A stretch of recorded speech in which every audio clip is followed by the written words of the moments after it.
Shalom. First and foremost, I want to give all praises, glory, and honor to Yahweh Shemel Shai. Double honors to the elders and apostles of Great Millstone. Salutations to the Icon pushing his truth, sincerity, and charity, risking their lives and freedom to do so. I'm the brother Yalad, and the title of today is going to be a right way and a wrong way. And the subject is how the Lord's balance is given in discernment. But this is inspired by a recent event, personally. Say I made an error, right? And being corrected, a brother corrected me on my error, right? And the rebuke was received through the Spirit. A rebuke is simply a correction. And I had asked what was a better way to do it. And through the Spirit, I was edified. And the Wadi Halba Shemal Shai, the edification, right?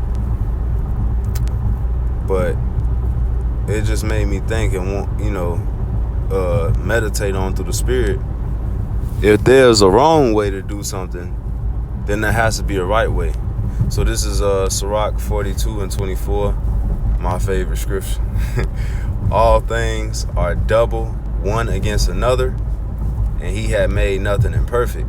So it's a balance in everything, even in Sirach. No, not Sirach, Ecclesiastes. It says that it's a time for this and it's a time for that. It's a time to love, a time to hate. So even certain things can be done wrong just because it could be done at the wrong time or the wrong time, wrong place, like they say. Another thing is the scripture also says that a tale out of season, something that's done untimely, right? A tale out of season. Let me just grab it. A tale out of season. While I'm talking about it, it says,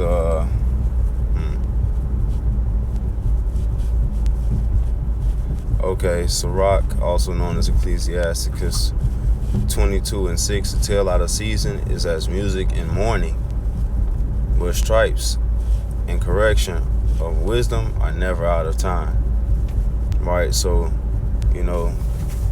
there's a right way and a wrong way to do everything, really. So Proverbs 11 and 1, it says a false balance is an abomination to the Lord, but a just weight is his delight. And that's balance. It's a discernment given, right? And that delight is Strong's H 7522. It says Ratazawan. It says pleasure, delight, favor, goodwill, acceptance, pleasure, right? So the Lord is pleased by having a proper balance, right? And that it just made me want to being corrected. It made me say, okay, what was the right way? Because it talk about how the foolish, the simple pass on. They don't inquire about these things. Sometimes a fool, if they being corrected, they hate the correction. They don't even look for the right way. The scriptures say that they don't even consider, what's the right way to do anything. But Sirach 18 and 20, it says, before judgment, examine thyself, and in the day of visitation thou shalt find mercy. And how did you find that mercy? By doing the Lord's delight, by making balance. First and foremost, by doing what he said. The whole duty of man is to serve the Lord. That's how you find mercy. But this will also give you mercy too, by having balance, by examining yourself. Having balance is in multiple things. It's not just a one-side thing. Having balance is making sure that you're not lukewarm and you on fire for the Lord. Having balance is making sure that you're not unequally yoked with the heathen. Having balance is making sure that nothing has power over you. Nothing. The scripture says that nothing can separate us from the Lord. Not no principalities, nothing. Not angels, nothing. Right? Having a balance, and whatever may be your vice or taking too much of your time, cut it off for a while. Fasting from things. Fast from something that you may like or love, or fast from something that you may put more time, a lot of time into, right? Whether it be wine, women, video games, whether it could be anything. So no, you know what, I'm put this down. I spend too much time on this. If you scrolling on the reels on Instagram or the shorts on YouTube, and you find yourself like, nah, man, too much time putting this down, right? That's a balance. Not giving yourself overly to anything and letting anything have power over you, right? And the scripture says, give not thy power to no one, right? While thou livest, you know? So, I just get it since I quoted it. The power over thee.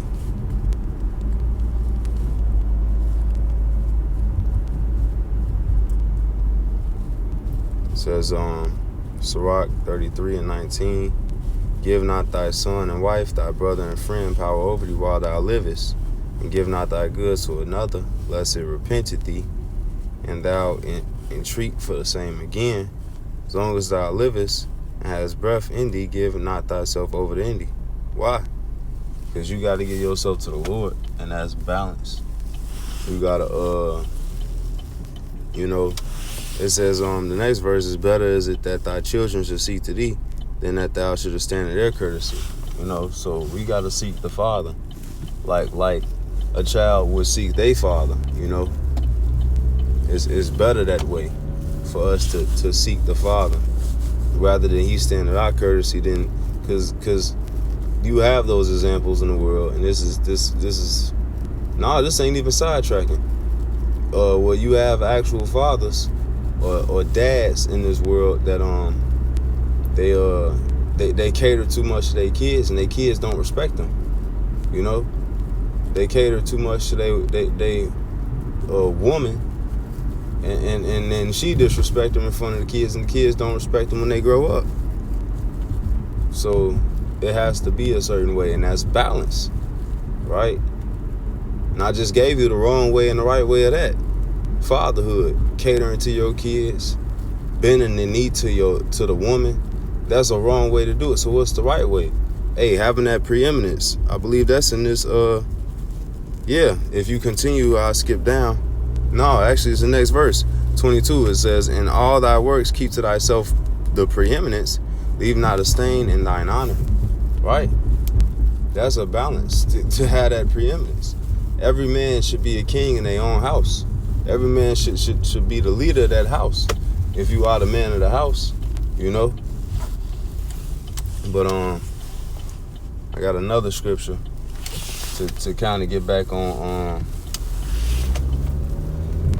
what the subject of me being corrected, right? It says, an eloquent man is known far and near, but a man of understanding know when he's slipping, right?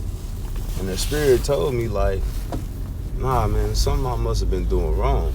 And I really didn't put a name on it. I ain't put a thumb on it. The Spirit just, like, it gave me the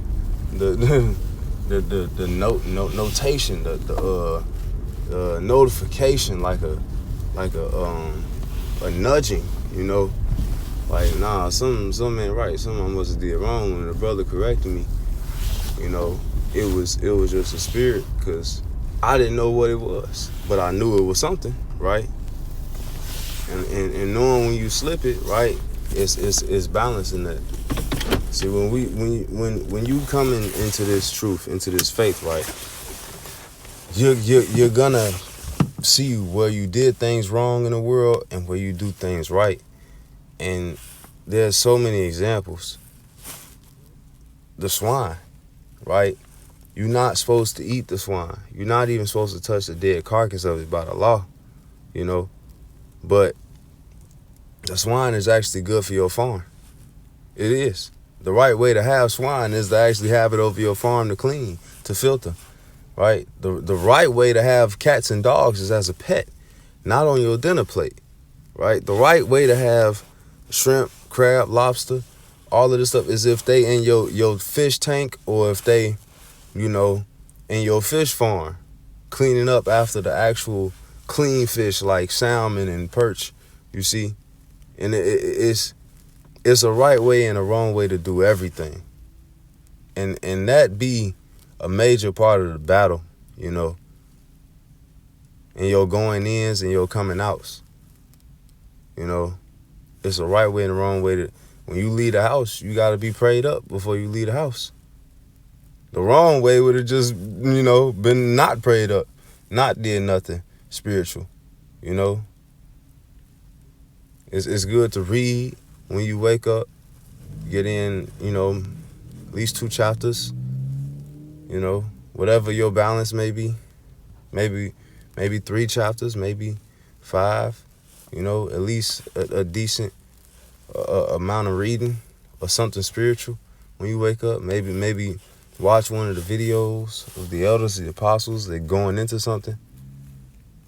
I like to watch the videos prior to like going to sleep.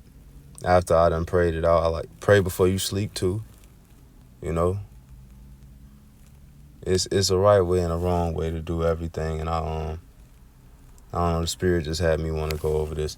But Lord willing, this is edifying. I want to give all praises, glory, and honor to Yahweh Bashim Yahushai. Shalom.